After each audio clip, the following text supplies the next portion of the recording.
There are a multitude of mistakes that you can make when you're buying your first home. It could cost you thousands of dollars or prevent you from getting into a home years sooner. So don't do that.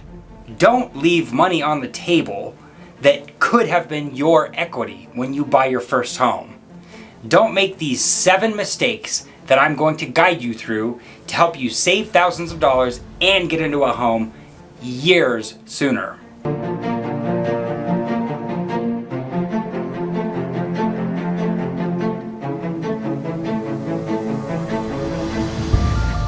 The first mistake that I see buyers make fairly frequently is assuming that you need a 20% down payment. This first mistake is really quite common for people to think that you need a 20% down payment. If you have a 20% down payment, you are in a great spot and it will make your mortgage much easier to handle. But do you need to have 20% for a down payment? No, you do not. The most common first down payment for a first-time home buyer is actually about 6%. But for a conventional loan, the smallest amount you can put down to buy a home is 3%. So if you can find somewhere between 3 and 20%, you're in a great position. Obviously, the bigger question is going to be how much you need to put down to make the mortgage affordable for you, and how much you can put down to make the mortgage more affordable for you. The second mistake that I see buyers make fairly frequently is to avoid saving for just the down payment. Said another way, they save only for the down payment. So while the down payment is an extremely important part, and maybe even the biggest part of investing in a new home, there will always be maintenance costs, even for just a barely brand new, just built home. The last thing you want is to buy your first home only to watch it disintegrate in front of your eyes because you can't keep it up while staying current on the mortgage. There isn't a rule about how much money you should have for maintenance, but 1 or 2% of the purchase price seems like a pretty solid nest egg for repairs. The third mistake that I see people make fairly often is buying more home than you can afford. Buying more home than you can afford is something that I saw fairly frequently through the pandemic.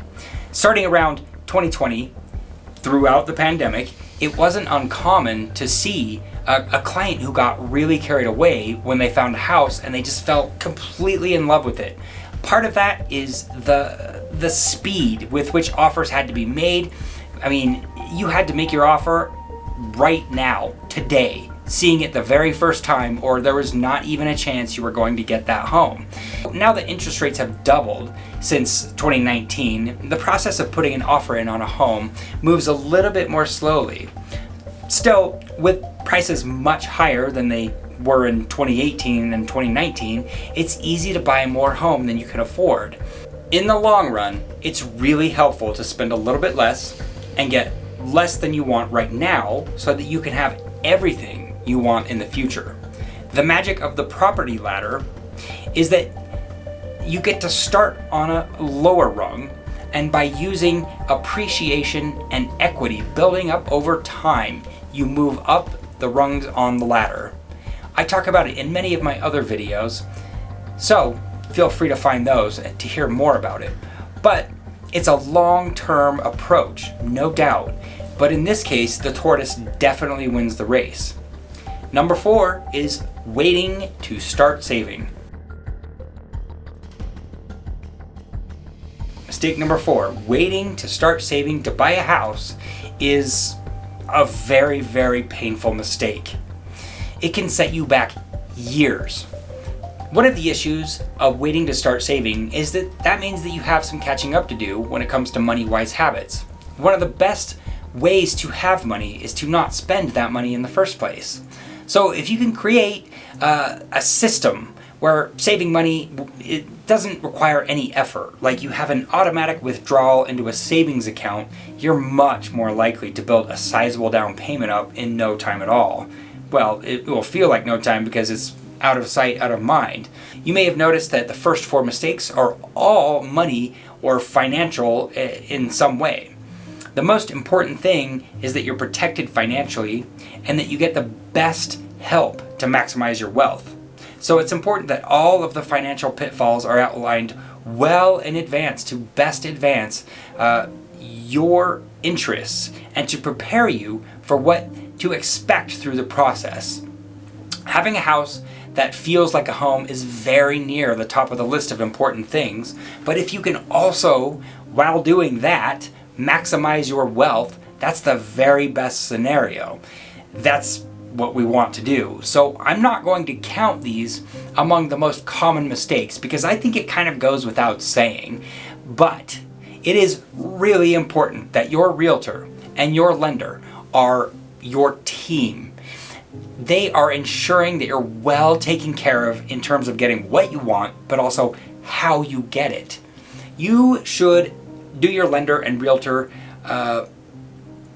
early in the process and get a sense that they are implicitly trustworthy, that they are going to do what is best for you and your family and your pocketbook in every scenario without even wondering. You'll just feel that. If it's a good fit between you, your realtor, and your lender, there should be seamless cooperation to protect you financially, emotionally, and professionally. Mistake number 5 is missing out on first-time home buyer down payment assistance programs. It's a long slew of words, but you know what I'm saying. First-time buyers, programs that get them down payment assistance. It may be the very biggest mistake that you can make as a first-time home buyer needing help getting into a home. First-time home buyer down payment assistance can mean the difference between getting into a home now or in a few years.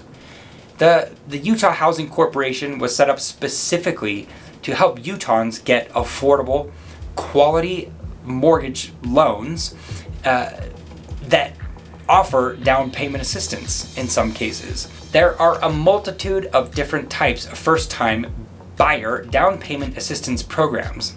Many lenders have their own version of first-time buyer programs, but for Utahns wanting to buy a first home, the best way to find the best program for you specifically is to speak with your lender. Every financial profile is a little bit different, and your lender is going to know everything about you and can tell you exactly the direction in which you should be going. So the last 2 mistakes are psychological or emotional. When we're really excited to buy a home, sometimes our emotions get the very best of us, and it can actually be very helpful for the seller to see that you love the home. The issue is when you make your decisions out of emotions, specifically unchecked emotions. So, number 6, making decisions without regulating emotions. Do you want to have strong feelings about the home you're going to buy? Yeah, absolutely. And many think it's a grave mistake to let the seller see just how much you love the home, but I don't think that's true. I really don't think anything could be further from the truth. A seller wants to know that you are motivated and that you are going to follow through on buying the home if they accept your offer. The question is, are you going to make a decision that's emotional?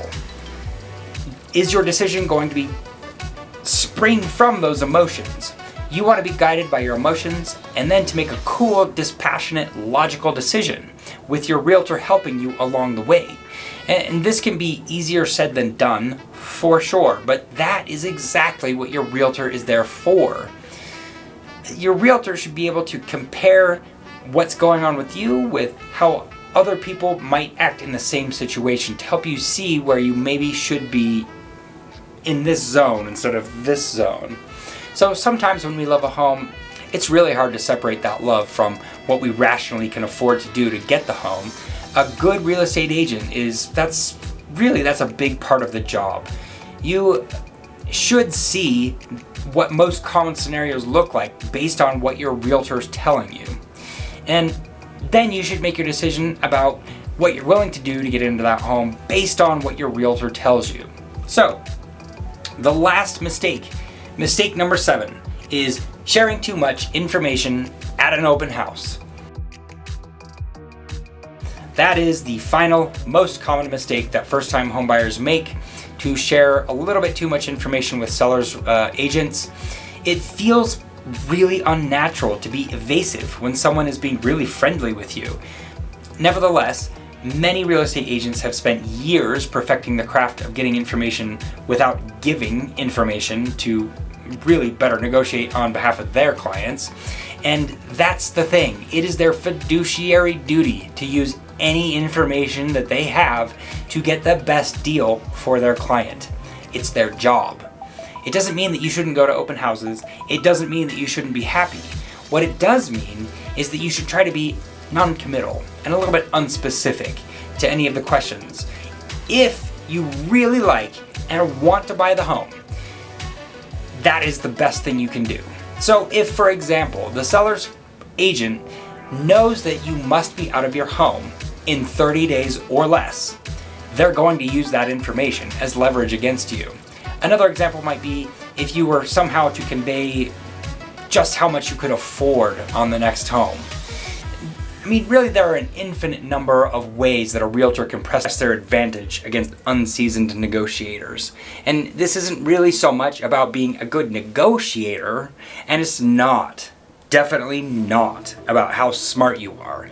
It has much, much more to do with the fact that you are unfamiliar with the ins and outs of the process, the buying process between a buyer's and seller's real estate agent.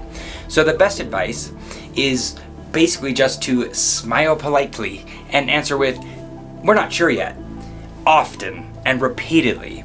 So when they ask you, "When do you have to be out of your house?" "We're not sure yet." "How much money do you have to spend?" "We're not sure yet." "What's your name?" "We're not sure yet." You'll thank me, really. It'll save you thousands of dollars. Check out the video I made about strategies for getting into your first home. It includes a guide on creative ways to put together a down payment. I'm Ryan Shupit with Active Utah Homes at Realty One Group Signature. On this channel, I teach you everything you need to know about buying your first home.